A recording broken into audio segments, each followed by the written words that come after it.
Hello YouTube, I'm here at the range still with my Swedish Mauser, and you might have mentioned in the earlier video I discussed about having to replace the front sight on this, because originally when I bought this somebody had put a 1917 Enfield front sight on this and it was way too high.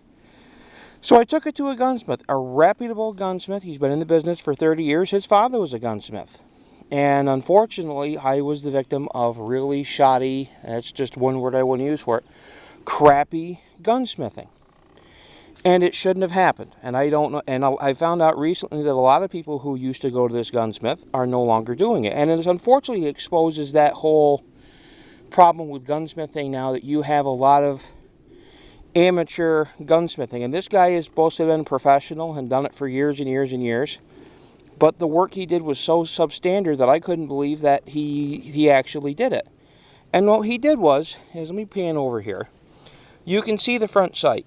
Now I had to redo this.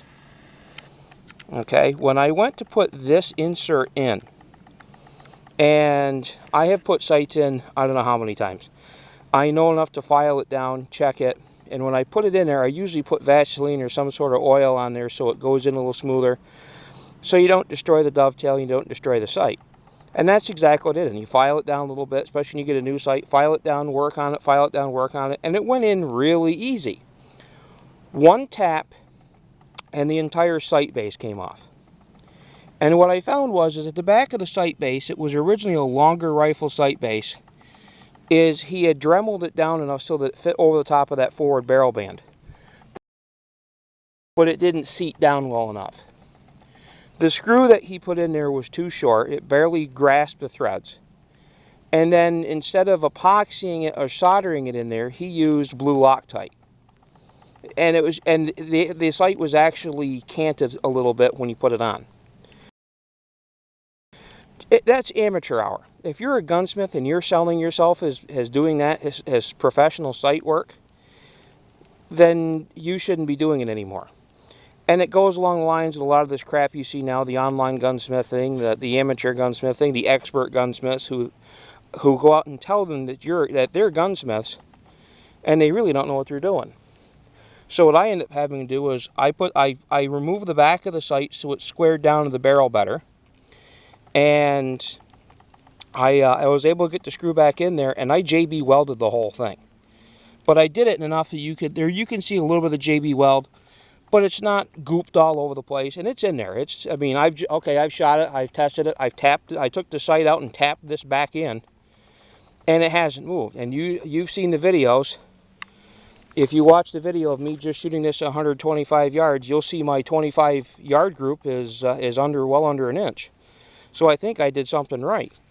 If there's any more problems, I will take it to a gunsmith, and I'll have a different gunsmith, and I'll have it resolved.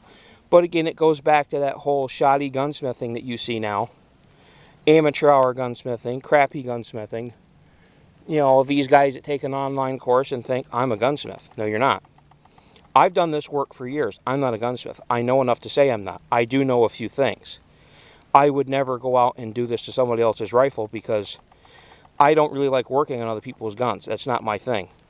But I know enough to know what I'm doing. At least a few things. If I don't, I take it to a gunsmith. A real gunsmith. So, I mean, and this guy, again, had a great reputation. The one that did this work. He had a phenomenal reputation. He was, known well over. He's one of 2 gunsmiths in the area, and he's considered one of the better ones.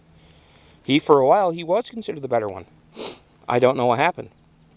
Anyway, just, that's my thing on gunsmithing, YouTube. If you go out and find these crappy gunsmiths, stay away from them. Find someone with a reputation that can, and now with enough stuff online, you can back them up and look them up. So, have a good day, YouTube.